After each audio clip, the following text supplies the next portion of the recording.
বিজয় লাভের জন্য মানুষ কি না করে থাকে,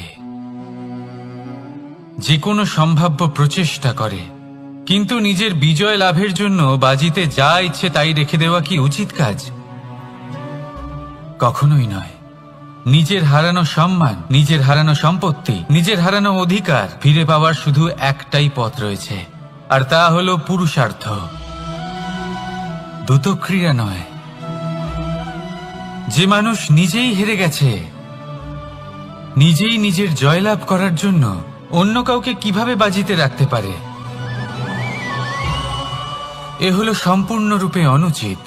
অনেক সময় অনেক ধন লাভ করার জন্য, অনেক সম্পত্তি লাভ করার জন্য আমরা নিজের আসল ধন, আমাদের আপনজন, তাদেরকে হারিয়ে ফেলতেও প্রস্তুত হয়ে যাই।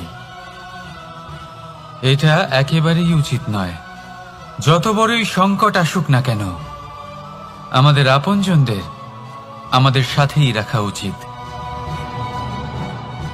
নিজের বিজয়ের জন্য ওনাদের বাজি রাখা ঠিক নয়। এই ভুল কেউ একজন করেছেন, আপনি তা ভুলেও করবেন না। রাধা রাধা। নারী জন্মসূত্রে কারোর কন্যা, ধর্মসূত্রে কারোর পত্নী, আর কর্মসূত্রে কারোর মা। আমাদের মনে এই ছবি আঁকা রয়েছে একজন নারীকে নিয়ে, তাই না? একটা অতুলনীয় ভূমিকা রয়েছে নারীদের আমাদের জীবনে, আর নারী ছাড়া আমরা কিছুই নই। কিন্তু অধিকার, সেখানে আমরা একটা ভুল করে বসি। যখন নারী একজন কন্যা থাকে, যখন সে জন্ম নেয়, তখন তার ওপর অধিকার থাকে তার পিতার। আর তারপর যখন বিয়ে হয়ে যায়, তখন তার অস্তিত্বের উপর অধিকার থাকে তার স্বামীর। আর যখন তিনি মা হন, তখন নিজেই তিনি জীবনের সমস্ত অধিকার দিয়ে দেন তার সন্তানকে। কিন্তু আমরা কি কখনো এটা ভেবেছি, এই জীবন হলো তার নিজের? যে নারী সবার কল্যাণ করছেন, তার জীবনের অধিকারও তার কাছেই থাকা উচিত, তাই না? তার নিজের জীবনের সিদ্ধান্ত সে নিজেই নিতে পারেন, নিজেই নিজের ভাগ্যের রচয়িতা হতে পারেন। আর এর জন্য আমাদের নিজেদের পাল্টাতে হবে, দৃষ্টিভঙ্গি পাল্টাতে হবে। কারণ এই ধারণা সেটা আজ বা কালকের ব্যাপার নয়, এটা ঘটে চলেছে বহু বছর ধরে, আর চলতেই থাকবে যদি আমরা এটা না বদলাই। আর এটা তখনই সম্ভব হবে যখন আমরা নিজেদের মধ্যে পরিবর্তন আনব।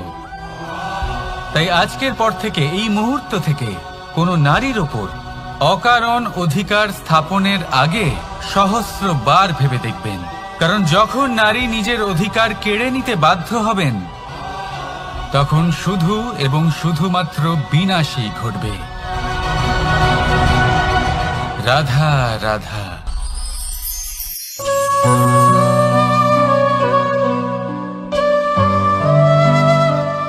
নারী, পুরুষরা যাকে নাম দিয়েছেন ত্রিয়া, কেন দিয়েছেন, কে দিয়েছেন, কেউ তা জানে না। কথায় আছে, পুরুষরা ভাবেন যে ত্রিয়া, ভাবেন একরকম, বলেন অন্য কিছু, আর করেন অন্য কিছুই। কিন্তু সত্যিটা কি এটাই? আসল সত্যি হলো এটাই যে ত্রিয়া হলো সেই চরিত্রহীন পুরুষ, আর কেউ নয়। সেই পুরুষ যারা নারীকে বলেন যে আপনি হলেন মা, আপনি হলেন দেবী, আপনি হলেন বোন। আর ভাবেন কি? ভাবেন যে এই নারী হলো আমাদের পায়ের ধুলো, আর কিচ্ছু নয়। আর কি করেন? ওনাদের মাথায়, ওনাদের খোপায় মালা পরিয়ে দিয়ে ভাবেন যে ওনারা হলেন তাদের পায়ের ধুলোর সমান। একজন নারীর সম্মান ভঙ্গ করেন, তাদের দাসী মনে করেন। ভুলবেন না, যত্র নারীয়াস্ত পূজ্যন্তে রমন্তে তত্র দেবতা। অর্থাৎ যেখানে নারীকে পুজো করা হয়, সেখানে ঈশ্বর বাস করেন। আর যেখানে নারীকে অপমান করা হয়, সেখানে ঈশ্বর এবং ভাগ্য এই দুই রুষ্ট হয়। মনে রাখবেন, যদি নারী কল্যাণকারী হতে পারেন, তাহলে নারী মহাচণ্ডী রূপও ধারণ করতে পারেন। যদি একজন নারী মাতা হয়ে জন্মদান করতে পারেন, তাহলে নারী মৃত্যু হয়ে বিনাশও করতে পারেন। যেখানে নারী অপমানিত হবেন, সেখানে মহান ভারতও মহাভারতের পথে অগ্রসর হতে পারে। তাই মনে রাখবেন, নারীর অপমান যেন কখনোই না ঘটে। আর যদি কোথাও নারীর অপমান হয়, তার অর্থ হলো আপনার বিনাশ আপনার দিকেই আসছে।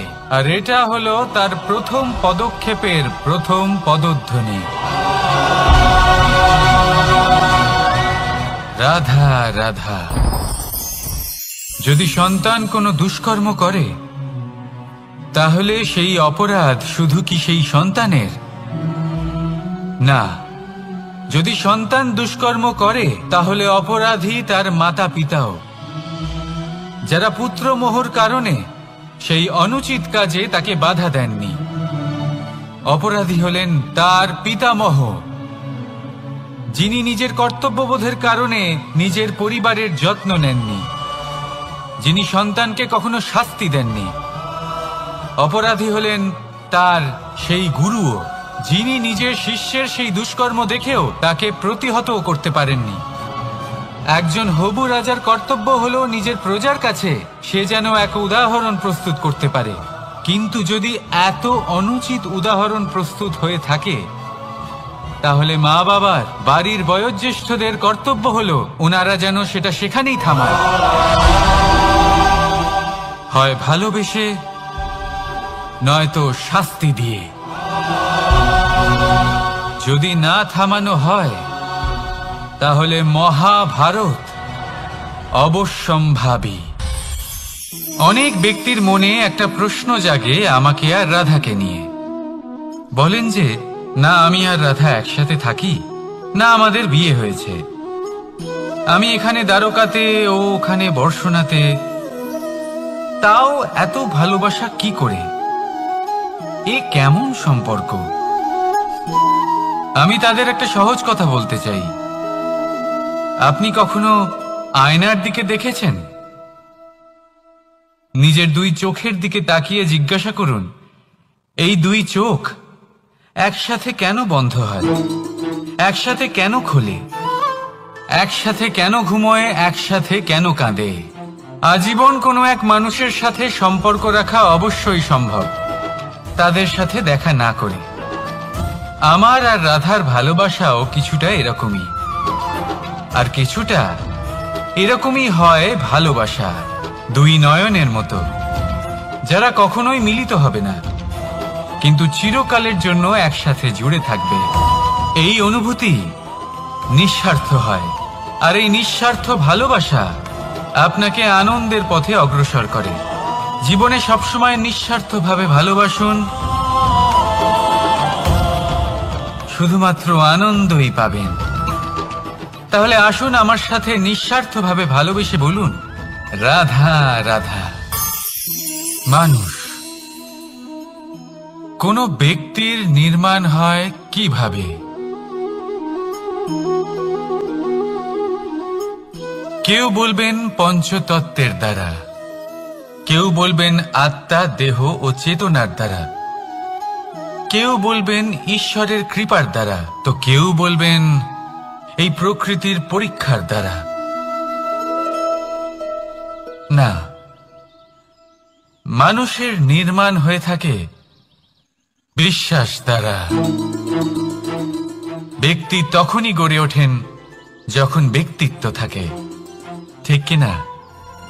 আর ব্যক্তিত্ব তখনই হবে, আর সেরকমই হবে যেরকম বিশ্বাস আপনি নিজের উপরে রাখবেন। যদি আপনি মনে করেন আপনি বিষের ন্যায় হবেন, তাহলে আপনি বিষাক্তই হবেন। যদি আপনি এটা মনে করেন যে আপনি অমৃতের ন্যায় হবেন, তাহলে আপনি অমরই হয়ে যাবেন। যদি আপনি নিজের উপরে বিশ্বাস রাখেন যে আপনি সংসারের সব থেকে উঁচু পর্বতের শিখরে পৌঁছতে পারবেন, তাহলে আপনি অবশ্যই পৌঁছবেন। যদি আপনার এরকম মনে হয় যে আপনি এরকম কখনো করতে পারবেন না, তাহলে এরকম কখনোই হবে না। ভেবে দেখবেন, বিশ্বাসের মধ্যেই বিশ্ব বাস করে থাকে।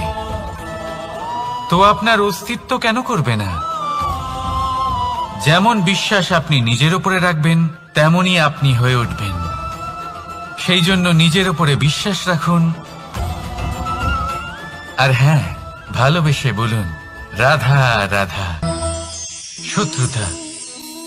একজন মানুষ অন্য মানুষের সাথে শত্রুতা করে বসেন, দুজন ঘনিষ্ঠ বন্ধু। এমনও এক সময় আসতে পারে যখন এনারা একে অপরের শত্রু হয়ে ওঠেন। এর অনেকগুলো কারণ হতে পারে, কিন্তু মূল কারণ হলো আলোচনা। আগে হ্যাঁ, আপনি যদি কারোর বিষয়ে আলোচনা করেন তাহলে সে আপনার শত্রু হয়ে যেতে পারে। এবার মনে একটা প্রশ্ন আসতে পারে যে এটা কিভাবে সম্ভব হতে পারে? আলোচনা, এটা তো অত্যন্ত জরুরি। যদি আমি নিজের বন্ধুর খারাপ কাজের বিষয়ে আলোচনাই না করি তাহলে সে শুধরবে কি করে?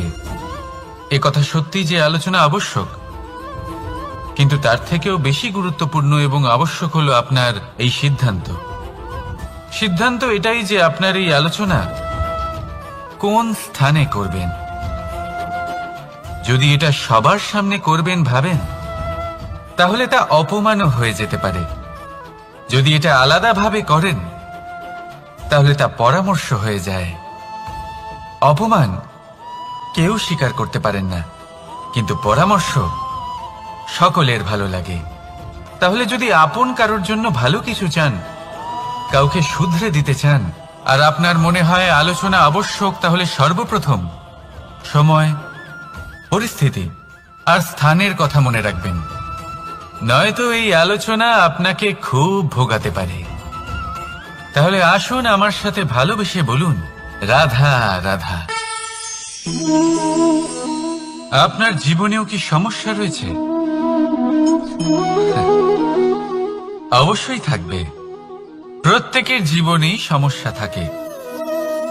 প্রত্যেক মানুষ জিজ্ঞাসাও করেন যে এই সমস্যা আসলে কি আর কেন আসে জীবনে। আপনাকে একটা কথা বলে দিই যে সমস্যা আসলে সেটা নয় যা আপনার পথে বাধা সৃষ্টি করে, বরং সমস্যা হলো সেটাই যেটা আপনি তখন দেখতে পান যখন আপনার একাগ্রতা আপনার পথ থেকে, আপনার লক্ষ্য থেকে সরে যেতে থাকে। আর এই সমস্যাগুলি দূর করার জন্য, এর সমাধান করার জন্য একটাই পথ আছে। নিজের সমস্ত ভাবনা আরো একবার একাগ্র করুন নিজের পথের দিকে, নিজের লক্ষ্যের দিকে। আপনার সমস্ত ভাবনা যদি কেন্দ্রীভূত হয় নিজের লক্ষ্যে, তাহলে এই সমস্যা দূরে থাকবে। যদি এরকম না হয়, যদি আপনার মন একটু অন্যদিকে চলে যায়, তাহলে এই সমস্ত সমস্যা আবার সামনে চলে আসে আর বাড়তেও থাকে। দেখুন, যেখানে আপনার লক্ষ্য রয়েছে, বাণ যদি সেখানেই চালাতে হয়, তাহলে দৃষ্টি তো সেদিকেই রাখতে হবে। তবেই তো আপনি সেই লক্ষ্য ভেদ করতে পারবেন। সেই জন্য মনে রাখবেন, সর্বদা লক্ষ্য রাখবেন নিজের পথে, সেই পথেই সামনে এগোতে থাকুন নিজের লক্ষ্যের দিকে। আপনি যত সামনে এগোতে থাকবেন এই সমস্যা তত পিছিয়ে যাবে। তাহলে আসুন আমার সাথে ভালোবেসে বলুন রাধা রাধা।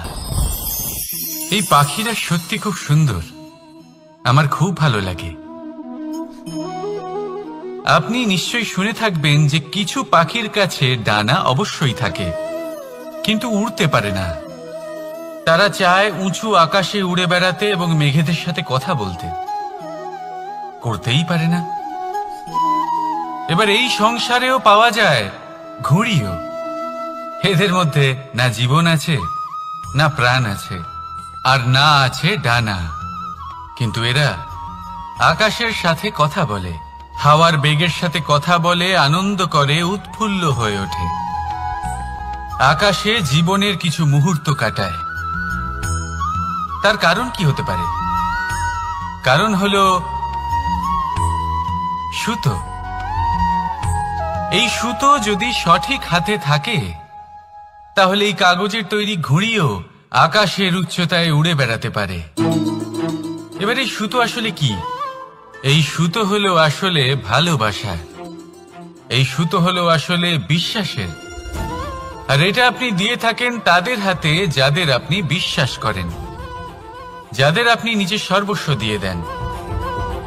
ভেবে দেখুন, এই ভালোবাসা আর বিশ্বাসের সুতো আপনি যদি সঠিক মানুষের হাতে দিয়ে দেন, তাহলে আপনি অনেক উচ্চতায় উঠতে পারবেন,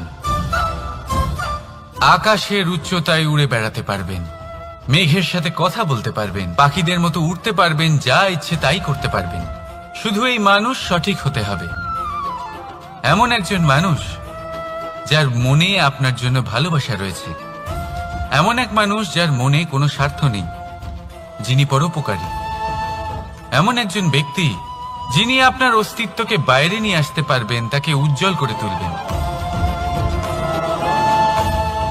তাহলে ভালোবাসুন, আনন্দ করতে থাকুন, আর এই আনন্দ সহকারে বলুন, রাধা রাধা। আমরা সকলে এমন ব্যক্তির সাথে থাকতে চাই যারা খুব মিষ্টি কথা বলেন, যাদের ব্যবহার আমাদের ভালো লাগে, যারা দেখতে সুন্দর হন, যাদের আমরা পছন্দ করি। আর সবসময় এমন ব্যক্তির থেকে দূরে থাকতে চেষ্টা করি যাদেরকে আমরা পছন্দ করি না, যাদের কথা আমাদের খারাপ লাগে, যাদের কথা একটু কঠোর হয়। আমরা সবসময় চেষ্টা করি এদের থেকে দূরে থাকার, ঠিক কিনা? কিন্তু যদি বাস্তবটা দেখি, তাহলে এই কঠোরতা জীবনে শান্তির প্রলেপ দেয়। ওষুধও একটু কড়াই হয়, কিন্তু এ কি করে? আমাদের সুস্থ করে তোলে।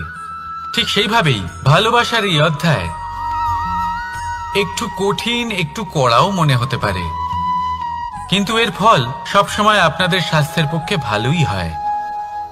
সেই জন্য যদি কেউ আপনার নিন্দে করে, আপনাকে কড়া কথা শোনায়, আপনার ব্যাপারে আলোচনা করে, তার মানে এটা নয় যে সে আপনার শত্রু। হতে পারে তিনি আপনার বন্ধু হন, আপনার জন্য ভালো চান, আপনাকে শুধরে নিতে চান, আপনার মধ্যে কোনো পরিবর্তন দেখতে চান। সেই জন্য কখনো কারোর কথা শুনে বা কাউকে দেখে প্রাথমিকভাবে এই সিদ্ধান্ত নেবেন না যে তিনি আপনার শত্রু হন নাকি আপনার বন্ধু হন। এমনও শত্রু হয়ে থাকেন যে গুড়ের মতো মিষ্টি মিষ্টি কথা বলে আসলে আপনাকে বিষ পান করিয়ে দেবেন।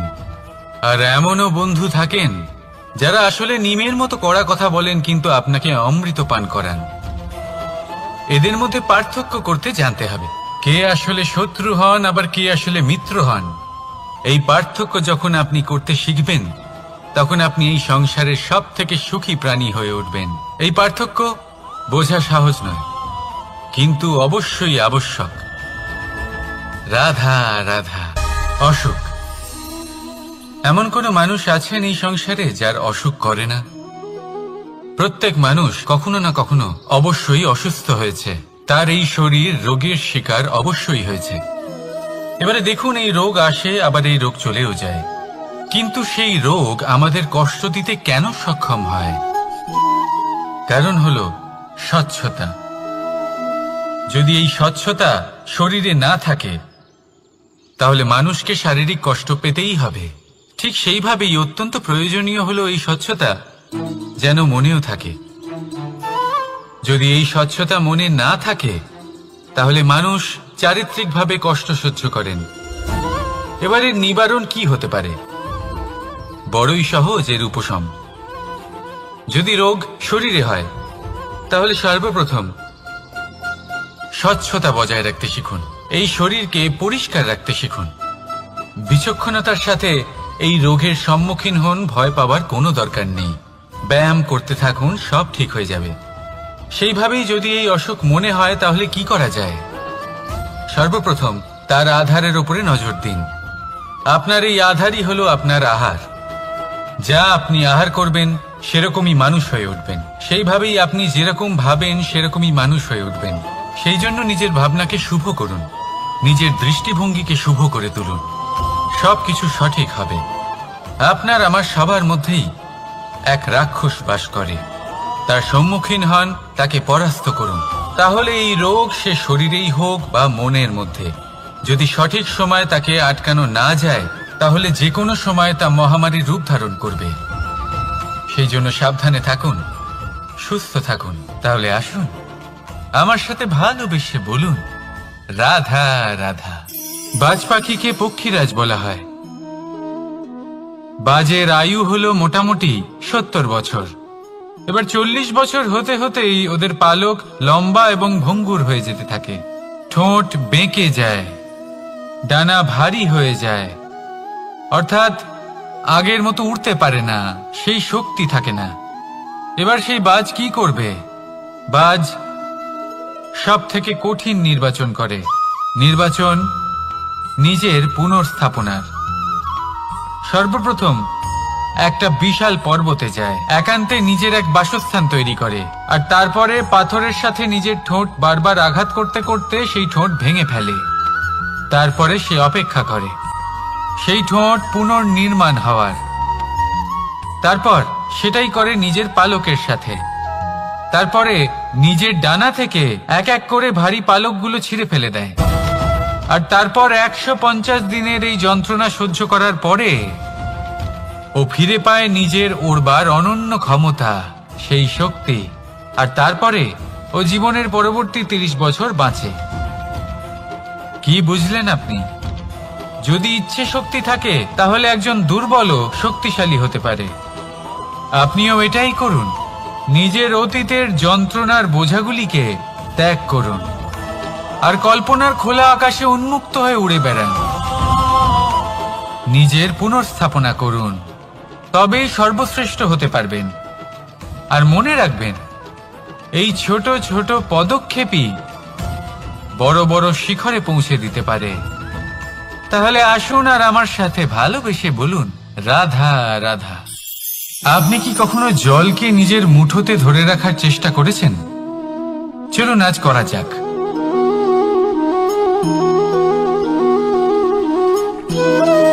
যদি আপনি নিজের মুঠো জোরে বন্ধ করেন, জল ধরে রাখতে পারবেন না। যদি আপনি তাকে এমনি বইতে দেন, তাহলে ও নিজের পথ নিজেই করে নেবে আর আপনার হাতেও থেকে যাবে। আমাদের জীবনও হলো কিছুটা এরকম, জলের মতো। নিজের পথ নিজেই করে নেয় এই জীবন। প্রত্যেক সমস্যার সমাধান নিজেই করে নেয় এই জীবন। তাই জীবনে যখন কোনো পরিস্থিতি আমাদের প্রতিকূল হয়ে থাকে, কিছুই হয়তো আমরা বুঝতে পারছি না, কিছুই যখন বসে থাকে না, তখন আমরা হতাশ হয়ে পড়ি, নিরাশ হয়ে পড়ি। আর এটাই করা উচিত নয়। শান্ত মনে দেখতে হবে যে এই জীবনে আসলে কি ঘটে চলেছে। কষ্ট সবাই ভোগ করেন। কষ্ট পেলে কেউ রেগে যান, রেগে গিয়ে পরাক্রম দেখান। এটাই তো করা উচিত নয়। শান্ত মনে সেটাই করতে হবে যা জীবন আমাদের শেখাতে চাইছে। জীবন আমাদের সব শিখিয়ে দেবে, শুধু মনে রাখবেন কখন প্রয়াস করতে হবে আর কখন আমাদের প্রতীক্ষা করতে হবে, সেটা আগে আপনাকে বুঝতে হবে। তাহলে আসুন আমার সাথে ভালোবেসে বলুন রাধা রাধা। বল, শক্তি, পরাক্রম এই সংসারের বিকাশের মূল। কিন্তু কখনো ভেবেছেন যে প্রকৃতি আমাদের এই বল, শক্তি, পরাক্রম কেন দিয়েছেন? যাতে আমরা জীবনে কারোর উদ্ধার করতে পারি, কাউকে সাহায্য করতে পারি, কারোর জন্য ভালো কিছু করতে পারি, কোনো গরিব অসহায় মানুষের জন্য কিছু করতে পারি। এই বল, এই শক্তির সদ্ব্যবহার করতে পারি। কখনো দেখেছেন এমন মানুষ যার কাছে অসীম শক্তি আছে, কিন্তু তার সাথেই অসম্ভব অহংকারও রয়েছে? যিনি নিজেকে সর্বশ্রেষ্ঠ বলে মনে করেন, খারাপ কাজও করেন। আপনি দেখবেন প্রকৃতি এবং মানুষ তাকে ভাঙতে সর্বদা চেষ্টা করেন। মনে রাখবেন, যতই সুবিশাল পর্বত হোক না কেন, তা যদি পথে পড়ে, তাকে ভেঙে পথ প্রশস্ত করা হয়। যদি আপনার কাছে বল থাকে, শক্তি থাকে, পরাক্রম থাকে, তাহলে তার সদ্ব্যবহার করুন, কাউকে সাহায্য করুন, কাউকে রক্ষা করুন।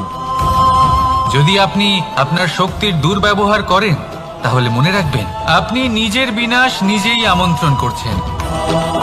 এবার বল অর্জন করার পরে, শক্তি অর্জন করার পরে আপনি নিজেকে বিনাশ করতে চান নাকি এই সংসারের উদ্ধার করতে চান, সিদ্ধান্ত আপনার।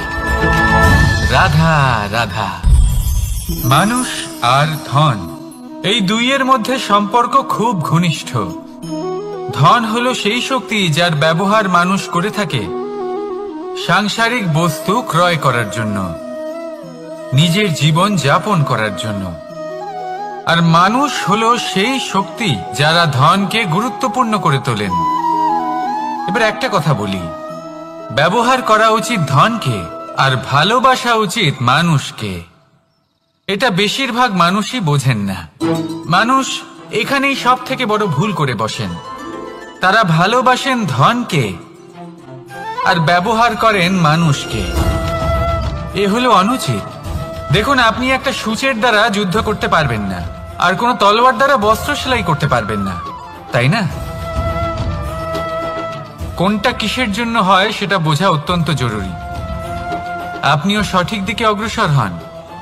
মানুষকে ভালোবাসুন আর ধনকে ব্যবহার করুন। যদি আপনি মানুষকে ব্যবহার করেন তাহলে আপনি ভালোবেসে ফেলবেন ধনকে, আর এই ভালোবাসা ধীরে ধীরে পরিণত হবে লোভে, আর ধীরে ধীরে এটা আপনাকে বিনাশ করে দেবে। তাহলে সমস্ত মানুষকে ভালোবাসুন আর এইভাবে ভালোবেসে বলুন, রাধা রাধা। সাফল্য কে না চান? সাফল্য লাভ করার, শিখরে পৌঁছানোর আলাদাই একটা আনন্দ রয়েছে। আর আপনজনদেরও কে না চান? প্রত্যেক মানুষ চান যেন জীবনে তার কোনো আপনজন থাকে যারা সবসময় তাদের সাথে থাকবে, কারণ আপনজনের সাথেই তো সাফল্যের আনন্দ সব থেকে বেশি পাওয়া যায়। কিন্তু আসলে কি হয়, অনেক সময় সাফল্যের খোঁজে সেই পথে চলতে চলতে আমরা আপনদের থেকে দূরে চলে যাই। না চাইতেও দূরে চলে যেতে হয়, ওনাদের সাথে সময় কাটাতে পারি না। আর আমরা ভুলে যাই যে সাফল্যের আসল আনন্দ আপনজনদের সাথেই পাওয়া যায়। সফল হওয়ার পরে আপনদের সাথে দেখা হলে তাদের চোখে আমাদের জন্য যে আবেগ থাকে, যে সম্মান, যে প্রেম থাকে, সেটাই হলো আসল পুরস্কার।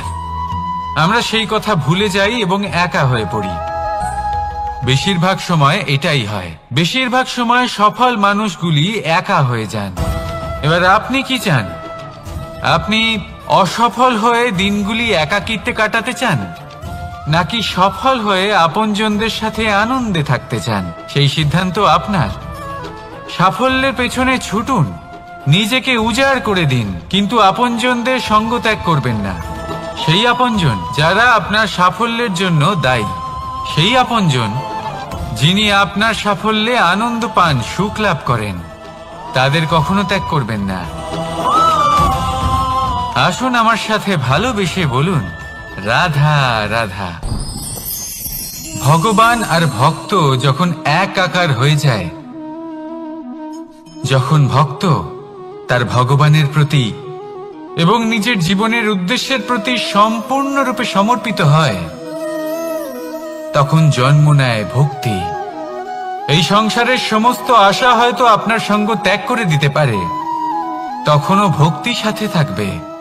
ভক্ত আর ভগবান যখন এক আকার হয়ে যায়, তাদের মধ্যে কোনো পার্থক্য থাকে না। তারা এক হয়ে যায়, এক ব্যক্তিত্ব, এক অস্তিত্ব। সেই জন্য কখনো জীবনে যে কোনো রূপেই, যে কোনো প্রকারেই, যে কোনো ঈশ্বরকে মান্য করুন। মনের মধ্যে শ্রদ্ধা ভাব জাগ্রত করুন, মনে ভক্তি ভাব জাগ্রত করুন। এই সমগ্র সংসারে সব কিছু আপনাকে ছেড়ে চলে গেলেও তখনও এই ভক্তি শুধুমাত্র আপনার উত্থান ঘটাবে। তাই মনে ভক্তি জাগ্রত করুন আর আমার সাথে ভালোবেসে বলুন, রাধা রাধা। শব্দই হলো শূন্য, শব্দই হলো আরম্ভ, শব্দই হলো অন্ত, শব্দই হলো অমর, শব্দই হলো ব্রহ্ম। এই শব্দ হলো অত্যন্ত বিশেষ। কেউ কাঁদলে তাকে হাসিয়ে তোলে, কেউ হাসলে তাকে কাঁদিয়ে দেয়। কারোর মনে উদ্দীপনা জাগিয়ে তুলতে পারে, আবার কারোর মনে কাঁটা হয়ে বিঁধে থাকতে পারে। একটা অত্যন্ত গুরুত্বপূর্ণ কথা যা বোঝা অত্যন্ত আবশ্যক। আপনার মন, আপনার হৃদয় যতই শুদ্ধ হোক না কেন, যতই পবিত্র হোক না কেন, আপনার দৃষ্টিভঙ্গি যতই স্পষ্ট হোক না কেন, যদি আপনার কথা পবিত্র না হয়, যদি আপনার শব্দ শুদ্ধ না হয়, তাহলে তা আপনাকে আপনার কর্মফল ভোগ করতে বাধ্য করবেই। একটা সহজ উদাহরণ দিই। আপনার জীবনে এমন কেউ অবশ্যই থাকবেন যাকে আপনি পছন্দ করেন না, যিনি হয়তো অধর্মী মানুষ, যিনি হয়তো দুর্বুদ্ধি সম্পন্ন মানুষ, কিন্তু তার জন্য অপশব্দ প্রয়োগ করলে তার মধ্যে কোনো পরিবর্তন আসবে না, তার মানসিকতা বদলাবে না, শুধু মনে প্রতিশোধ স্পৃহা জেগে উঠবে, মনে হিংসা জাগবে, আর কিচ্ছু নয়। সেই জন্য নিজের শব্দকে নিয়ন্ত্রণ করুন, নিজের কথা সংযত করুন। শ্রেষ্ঠ থেকে শ্রেষ্ঠতর মানুষকেও সাবধানী হতে হয়, কারণ যদি এই শব্দের প্রয়োগ সঠিক না হয়, তাহলে আজীবন মানুষকে নির্বাক হয়ে থাকতে হতে পারে। তাহলে নিজের শব্দ নিয়ন্ত্রিত রাখুন, নিজের কথাকে শুভ করুন, এতে প্রেমবোধ জাগিয়ে তুলুন, আর সেই প্রেমবোধ নিয়েই বলুন রাধা রাধা। বরদান এবং অভিশাপ, এই দুই হলো একই মুদ্রার দুটি পিঠ। এই বরদান আমরা অনেক কারণে পেতে পারি, কখনো নিজের পরিশ্রমের কারণে, কখনো নিজের তপস্যার কারণে, কখনো আমাদের পূর্বপুরুষদের কর্ম ও তপস্যার কারণে। কিন্তু এই বরদান কতক্ষণ বরদান থাকবে তা আমরা নিশ্চিত করতে পারি না, তা সুনিশ্চিত করে শুধুমাত্র আমাদের কর্ম। যদি আপনাকে উদাহরণ দিই, আপনি রেশমের কীট দেখেছেন? ও বরদান পেয়েছে যে ও নিজের সুরক্ষার জন্য খোলস বানাতে পারে। এবারও তাতে এত মত্ত হয়ে যায় যে এমন এক আবরণ বানিয়ে ফেলে যাতে সে নিজেই আবদ্ধ হয়ে চাপা পড়ে মরে যায়। এটার তাৎপর্য কি? তাৎপর্য খুবই সরল। গর্ব করা খুবই ভালো, কিন্তু অহংকার করা কখনোই উচিত নয়। যদি অহংকার মনের মধ্যে প্রবেশ করে, তাহলে এই বরদান অভিশাপে পরিণত হতে সময় লাগে না। আর যদি কর্ম শ্রেষ্ঠ হয়, তাহলে অভিশাপও বরদানে পরিণত হয়। তাহলে আসুন, শ্রেষ্ঠ কর্ম করুন আর আমার সাথে ভালোবেসে বলুন রাধা রাধা। সুখ, দুঃখ, মৃত্যু, মহামারী, এগুলো কখনো বলে আসে না, আবার জিজ্ঞাসা করেও আসে না। এমনই হয় দ্রুত ক্রীড়ার এই খেলায়। এক কারাগারের মতো, একটা মাকড়সার জালের মতো। যেমন একটা মাকড়সার জাল একটা পোকাকে নিজের দিকে আসতে আকর্ষিত করে, নিজের চমকের দ্বারা, নিজের গঠন দ্বারা, সেরকমই দ্রুত ক্রীড়ার এই খেলা মানুষকে নিজের দিকে আসতে প্ররোচিত করে। শেষে গিয়ে মানুষ আটকা পড়ে। পার্থক্য শুধু এটাই, যখন এক পোকা এই জালে জড়িয়ে পড়ে তখন সে তার প্রাণ হারায়। মানুষ যখন এই দ্রুত ক্রীড়ায় আকর্ষিত হয়, সে নিজের মান, নিজের ধন সব কিছু হারায়, নিজের বিবেক হারিয়ে ফেলে। কিন্তু আপনি আপনার বিবেক কখনোই হারাবেন না। যদি আপনার মনে লোভ চলে আসে, আপনি লোভী হয়ে ওঠেন। যদি আপনি দ্রুত ক্রীড়ার এই খেলায় আটকা পড়েন, তাহলে মনে রাখবেন, এই খেলা থেকে ফিরে আসা প্রায় অসম্ভবই বলা যায়। নিজের বিবেক কখনো হারাতে দেবেন না, কারণ বিনাশ আসার প্রথম লক্ষণ হলো বিবেকের বোধ চলে যাওয়া। এই প্ররোচনায় কখনো পা দেবেন না। আর আমার সাথে ভালোবেসে বলুন রাধা রাধা। বিজয়, বিজয় লাভের জন্য মানুষ কি না করে থাকে, যে কোনো সম্ভাব্য প্রচেষ্টা করে। কিন্তু নিজের বিজয় লাভের জন্য বাজিতে যা ইচ্ছে তাই রেখে দেওয়া কি উচিত কাজ? কখনোই নয়। নিজের হারানো সম্মান, নিজের হারানো সম্পত্তি, নিজের হারানো অধিকার ফিরে পাওয়ার শুধু একটাই পথ রয়েছে, আর তা হলো পুরুষার্থ, দ্রুত ক্রীড়া নয়। যে মানুষ নিজেই হেরে গেছে, নিজেই নিজের জয়লাভ করার জন্য অন্য কাউকে কিভাবে বাজিতে রাখতে পারে? এ হলো সম্পূর্ণরূপে অনুচিত। অনেক সময় অনেক ধন লাভ করার জন্য, অনেক সম্পত্তি লাভ করার জন্য আমরা নিজের আসল ধন, আমাদের আপনজন, তাদেরকে হারিয়ে ফেলতেও প্রস্তুত হয়ে যাই। এটা একেবারেই উচিত নয়। যত বড়ই সংকট আসুক না কেন, আমাদের আপনজনদের আমাদের সাথেই রাখা উচিত। নিজের বিজয়ের জন্য ওনাদের বাজি রাখা ঠিক নয়। এই ভুল কেউ একজন করেছেন, আপনি তা ভুলেও করবেন না। রাধা রাধা।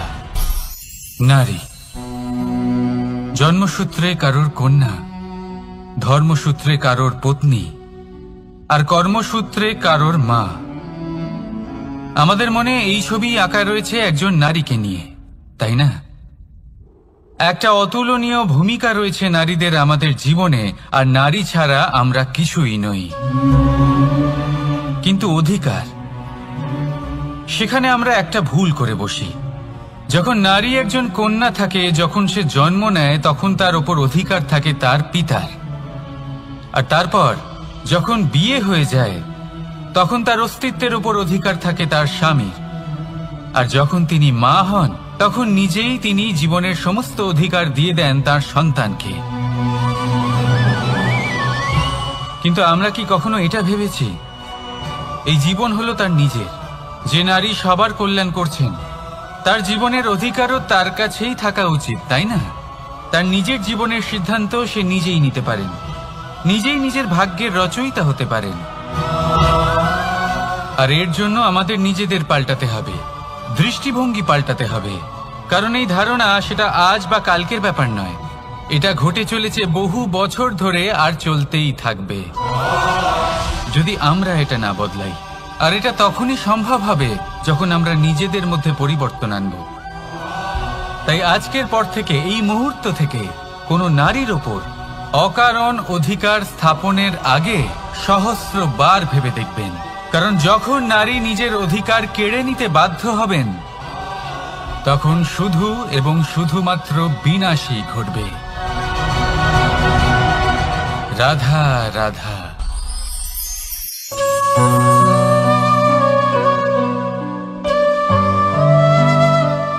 নারী, পুরুষরা যাকে নাম দিয়েছেন ত্রিয়া, কেন দিয়েছেন, কে দিয়েছেন, কেউ তা জানে না। কথায় আছে, পুরুষরা ভাবেন যে ত্রিয়া, ভাবেন একরকম, বলেন অন্য কিছু, আর করেন অন্য কিছুই। কিন্তু সত্যিটা কি এটাই? আসল সত্যি হলো এটাই যে ত্রিয়া হলো সেই চরিত্রহীন পুরুষ, আর কেউ নয়। সেই পুরুষ যারা নারীকে বলেন যে আপনি হলেন মা, আপনি হলেন দেবী, আপনি হলেন বোন। আর ভাবেন কি? ভাবেন যে এই নারী হলো আমাদের পায়ের ধুলো, আর কিচ্ছু নয়। আর কি করেন? ওনাদের মাথায়, ওনাদের খোপায় মালা পরিয়ে দিয়ে ভাবেন যে ওনারা হলেন তাদের পায়ের ধুলোর সমান। একজন নারীর সম্মান ভঙ্গ করেন, তাদের দাসী মনে করেন। ভুলবেন না, যত্র নারীয়াস্ত পূজ্যন্তে রমন্তে তত্র দেবতা। অর্থাৎ যেখানে নারীকে পুজো করা হয়, সেখানে ঈশ্বর বাস করেন। আর যেখানে নারীকে অপমান করা হয়, সেখানে ঈশ্বর এবং ভাগ্য এই দুই রুষ্ট হয়। মনে রাখবেন, যদি নারী কল্যাণকারী হতে পারেন, তাহলে নারী মহাচণ্ডী রূপও ধারণ করতে পারেন। যদি একজন নারী মাতা হয়ে জন্মদান করতে পারেন, তাহলে নারী মৃত্যু হয়ে বিনাশও করতে পারেন। যেখানে নারী অপমানিত হবেন, সেখানে মহান ভারতও মহাভারতের পথে অগ্রসর হতে পারে। তাই মনে রাখবেন, নারীর অপমান যেন কখনোই না ঘটে। আর যদি কোথাও নারীর অপমান হয়, তার অর্থ হলো আপনার বিনাশ আপনার দিকেই আসছে। আর এটা হলো তার প্রথম পদক্ষেপের প্রথম পদধ্বনি। রাধা রাধা।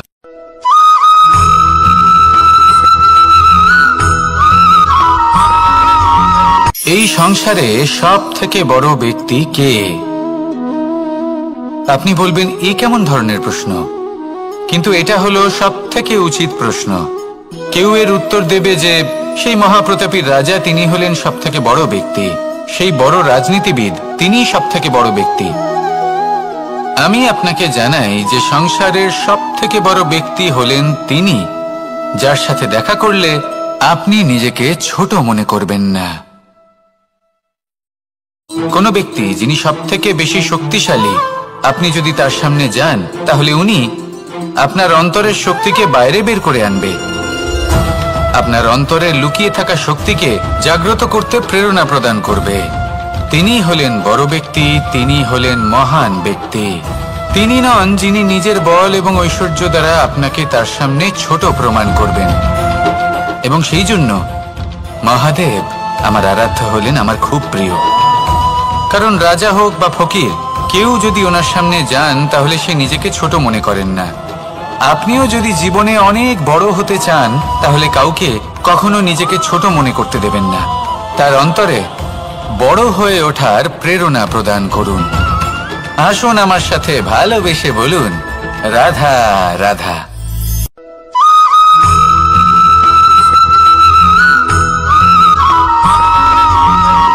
জীবন কিসের উপর নির্ভরশীল?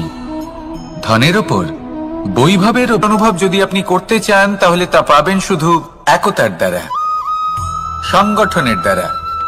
যদি আপনাকে উদাহরণ দিই, নিজের এই হাতটাকে দেখুন, 5টা আঙুল রয়েছে। কোনো একটা বস্তুকে নিজের একটা আঙুল দ্বারা তুলে ধরার চেষ্টা করে দেখুন, বড়ই কষ্ট হবে। তখন আপনি বুঝতে পারবেন যখন এই 5টি আঙুল একত্রিত হয় তখন কোনো কাজ কতটা সহজ হতে পারে। এটাই হলো শক্তি, একতার। সব থেকে ভালো উদাহরণ যদি আপনাকে দিই তাহলে বাঁশি। এই বাঁশি থেকে অত্যন্ত মধুর সুর নির্গত হয় যা সবার মন প্রসন্ন করে দেয়।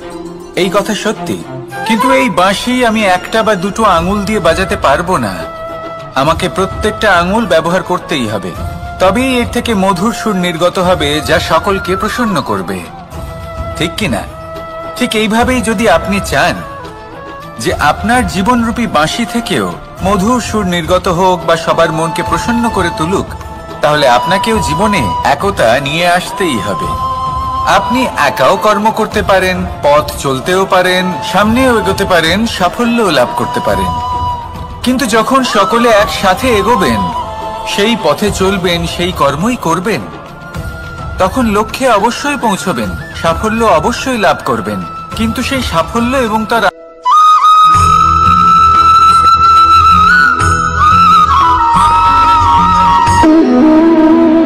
সম্পর্ক হলো আমাদের জীবনের একটি আধার।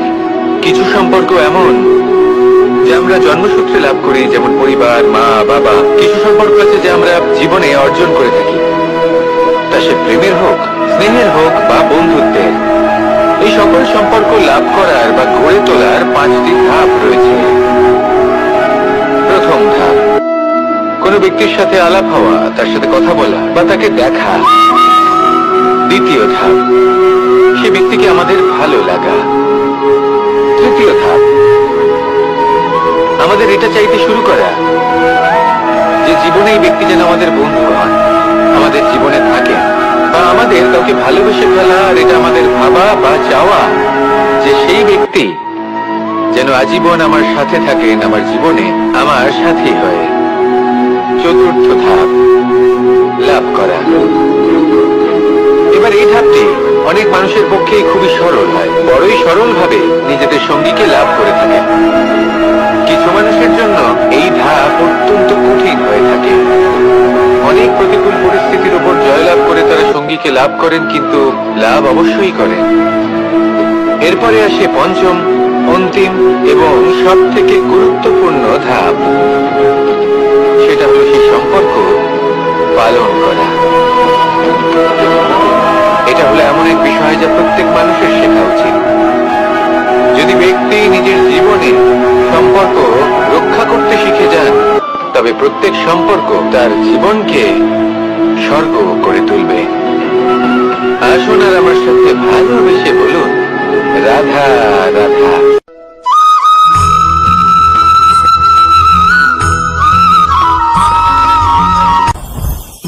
জীবনে কিছু শেখা অত্যন্ত গুরুত্বপূর্ণ। এবার কি কি শিখতে হবে সেই সব শেখানোর জন্য অনেক শিক্ষক রয়েছেন, কিন্তু কি শিখবেন না আর কি করবেন না এটা আমাদের নিজের অভিজ্ঞতা দিয়ে শিখতে হয়। কিন্তু তার মানে এটা নয় যে যদি আপনাকে শিখতে হয় যে আগুনের তাপ কতটা, আপনাকে আগুনের মধ্যে হাত দিতে হবে। না, অন্য কারোর অভিজ্ঞতা দ্বারাও শিখতে পারেন। প্রশ্ন শুধুমাত্র একটাই যে আপনি কি শিখতে চান নাকি চান না। যদি আপনি এটাই ভাবেন যে আমি শুধুই নিজের অভিজ্ঞতা দ্বারাই শিখতে চাই, তাহলে জীবনকাল ছোট মনে হবে, অনেক কিছুই শিখতে পারবেন না। তাই নিজের সাথে সাথে বড়দের অভিজ্ঞতা দ্বারাও শেখা শুরু করে দিন। এই সংসারের অভিজ্ঞতা দ্বারা শিখতে শুরু করে দিন। আর এটা নিশ্চিত রূপে শেখা আবশ্যক যে কখন কি করবেন না, কোথায় থামতে হবে আর কোথায় থামবেন না। তাহলে আসুন আর আমার সাথে ভালোবেসে বলুন, রাধা রাধা।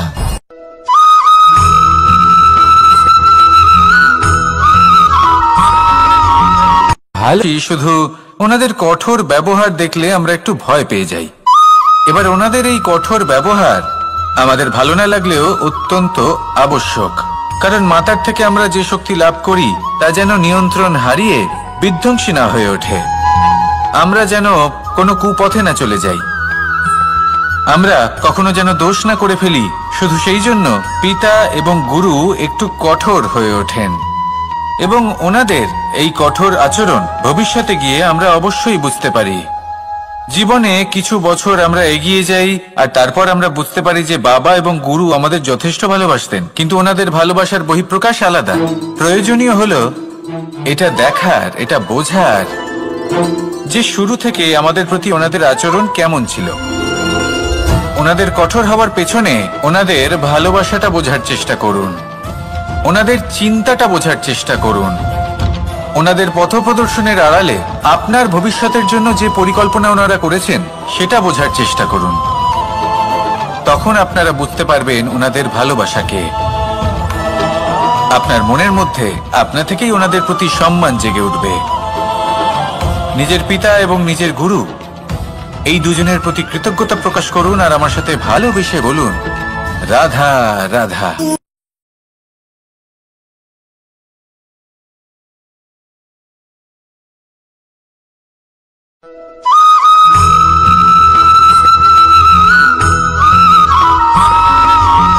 পঞ্চতত্ত্বের মধ্যে দ্বিতীয় তত্ত্ব হল ধরণী, ভূমি, যাকে আমরা ধরণী মাতা বলি। এই ধরণী ধৈর্য ধারণ করে, আর এর ওপরেই আমাদের সমগ্র সংসার নির্ভরশীল। কারণ এই ভূমি সহ্য ক্ষমতা রাখে, এর সহ্য ক্ষমতা হল অপরিসীম। সন্তান যতই আঘাত প্রদান করুক না কেন প্রেম পূর্বক সহ্য করে, আর তার বদলে অমূল্য রত্ন প্রদান করে। সন্তান যদি হাল চালায় তাহলে তার বদলে তাকে অন্ন প্রদান করে। এটাই হলো ধরণী। এবার এর থেকে আমরা কি শিক্ষা পেতে পারি? এটাই যে কারোর জন্য কিছু করা বা কাউকে কিছু দেওয়া মনে কোনো কামনা ছাড়াই। আর এই কথাটা বুঝে যান, যদি কারোর জন্য কামনা না রেখে বা কোনো পাওয়ার আশা না রেখে কারোর জন্য কিছু করেন বা কারোকে কিছু দেন, যদি এটা আপনি শিখতে পারেন তবে আপনি ভালোবাসতে শিখে গেছেন। আর সেই জন্যই এই ধরিত্রীকে মাতা বলা হয়। কারণ মাতা শুধু উনি নন যিনি গর্ভে সন্তানকে ধারণ করেন, মাতা তো উনিও যিনি জীবন বাঁচতে শেখান, যিনি জীবন বাঁচার উদাহরণ প্রদান করেন। তাহলে ধরণীর থেকে এই নিঃস্বার্থ ভাব শিখুন, নিঃস্বার্থ ভালোবাসা শিখুন, আর এই ভালোবাসার সাথেই বলুন, রাধা রাধা।